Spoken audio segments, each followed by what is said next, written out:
What's going on, ladies, gents, and kids of all ages? It is Eric coming back at you once again from the Nerd Cave, and today we are going to be looking at another speculative deck on something that could be definitely very cool when Set 7 releases. And that is going to be a deck that revolves around Scrooge McDuck. You may have seen the new card. He is a 4-cost inkable 4/4 character that you can play for free if you exert 4 items, which seems a little bit crazy. He does only quest for 1, but still a 4/4 for 4 that you can potentially get out for free is nutty. Before we jump into that, as always, a big shout out to the Patreons for making giveaways on the channel possible. I could not do any of this without you guys.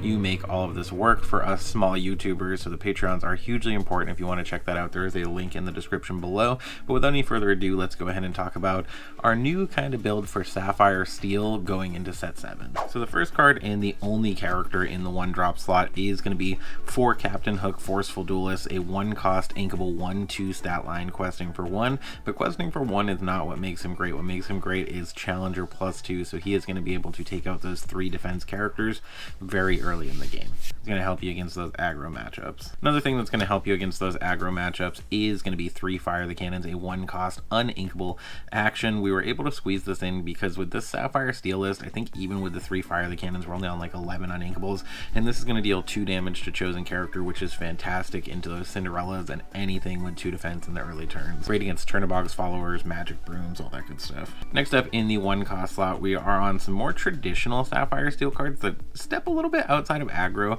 but you'll see how they kind of work with this deck going forward. And the first one is going to be Fortisphere, a 1-cost inkable item. When you play this item, you may draw a card and pay 1 and banish it. Chosen character gains Bodyguard until the start of your next turn, which isn't irrelevant. It's definitely a good ability to have. Next up, still in the 1-cost slot, we are on 4 Popsicles, a 1-cost inkable item. It is also going to let you draw a card when it comes into play and banish this item, remove up to 2 damage from chosen character, which definitely isn't irrelevant. There are some things that you can remove damage from and do some cheeky stuff. So being able to remove damage is definitely great with the Popsicle, but primarily, like with most decks, you want to use it to draw cards. Next up, we are on 2 Scepter of Arendelle, a 1-cost inkable item. Tap it and chosen character gains support this turn, which may not sound like the greatest. When you start combining that with something like Calhoun, it can get a little bit nutty with those early game play lines. You go like turn 2 Calhoun, turn 3 Pete, and then going into turn 4 you're questing with Pete, making your Calhoun able to attack for 6 potentially and wipe out a much bigger threat while gaining you some much needed lore. Before we talk about Calhoun though, we are going to talk about Mr. Smee. Another reason we are playing Captain Hook in the 1-cost slot. He is a 2-cost inkable 3/3 questing for 2 with the ability, oh dear dear dear, at the end of your turn he's going to take 1 damage if you don't have a captain in play. Obviously Captain Hook is a captain, so he is going to prevent those Smees from taking damage. Also another relevant target for those Popsicles if you are going the healing focus route with them as opposed to using them to draw additional cards with something like Hiram. It's going to be able to heal your Smee and keep it questing. Calhoun, on the other hand, isn't something you're going to be looking to heal with Popsicle, but she is going to be great for wiping out those threats. Like I mentioned, using something like Arendelle to potentially give her even more attacks. Say you quest in with something like Mr. Smee, all of a sudden you're able to give that support over to Calhoun, make her a 6/2, and things get a little crazy from there. Like I mentioned, she is a 2-cost uninkable 3/2 stat line questing for 1 with resist +1, which makes her just one of the best cards in the game. During your turn, whenever this character banishes another character in a challenge, you can gain 2 lore. So obviously putting support on her and making her attack even higher can be really good. Next up, we are on 4 Tipo Growing Sun, a 2-cost inkable 1/2 stat line questing for 1. When he comes into play, you're going to be able to put an additional card from your hand into your inkwell face down and exerted. It is worth noting with Tipo, that card does not have to be inkable and you do not have to reveal it. Chances of having an inkable with this deck though are pretty good. Next up in the 2-cost slot, we are on 3 Sail the Azurite, see a 2-cost inkable action. This turn you may put an additional card from your hand into your inkwell face down. In this instance, the way this is worded, you are going to have to do that with an inkable, but this is going to let you draw a card and you don't have to put that card in your inkwell first, so you can draw the card and potentially ink the card that you draw. I do stand by, you shouldn't play this if you don't have an inkable to ink with it though. Next up in the last card in the 2-cost slot, we are on 3 Medal of Heroes, a 2-cost inkable item, something you don't see in decks every day, but I think really kind of shines in this deck, particularly with Scrooge.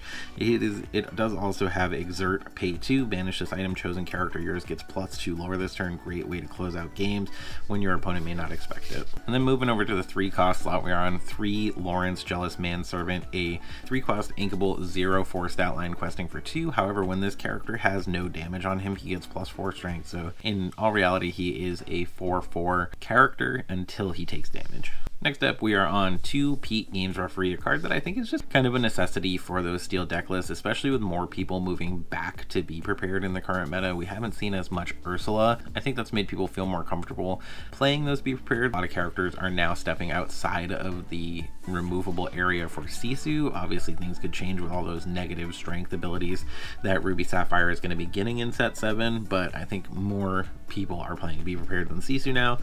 Because of that, Pete has become even better as a 3-cost inkable 3/3 questing for 1, and when you play this character, opponents can't play actions until the start of your next turn. So he's going to shut off those Be Prepareds and any other action you may want to avoid. Another card that doesn't have to worry about actions, worries about Be Prepared, but not about those other actions, is going to be Alice Savvy Sailor, a 3-cost uninkable 1/4 stat line questing for 2.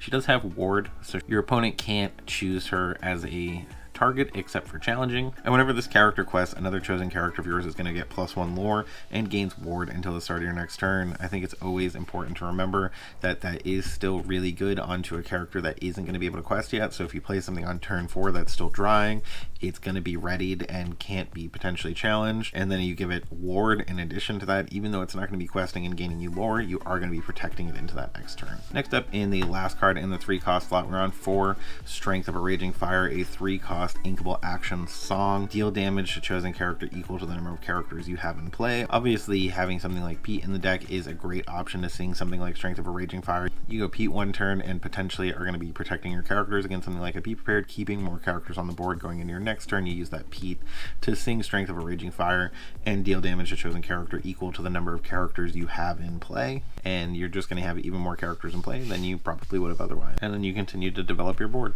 Next up, in the 4-cost slot, we are on 2 Pluto Guard Dog, a 4-cost inkable 1/5 stat line questing for 1. Does have Bodyguard, so this is going to be protecting your board, and does have, while this character has no damage, he gets +4, much like Lawrence, so he is going to be a 5/5 for 4. For all intents and purposes, he is going to be a 5/5 for 4, and he is going to Bodyguard as such, which is real good. The other card in the 4-cost slot, this may not come as a surprise to anyone, especially with the amount of items we're playing. He is going to be 4 Hiram Flaversham Toymaker, a 4-cost inkable 1/6 stat line questing for 1. When you play this character and whenever he quests, you're going to be able to banish an item to draw 2 cards. Really kind of neat combination with him with that Medal of Heroes. If you have some additional items like Fortis Spheres, Popsicles out, you can use that Medal of Heroes to give him +2 lore, make him quest for 3, banish another item, and draw 2 cards, which is always pretty funny. Hiram Flaversham, obviously still a Sapphire staple, main way to draw cards. Also coming in the 4-cost slot is going to be Scrooge McDuck, Resourceful Miser, a 4-cost inkable 4/4 stat line questing for 1. You may exert items to play him for free as opposed to paying his cost.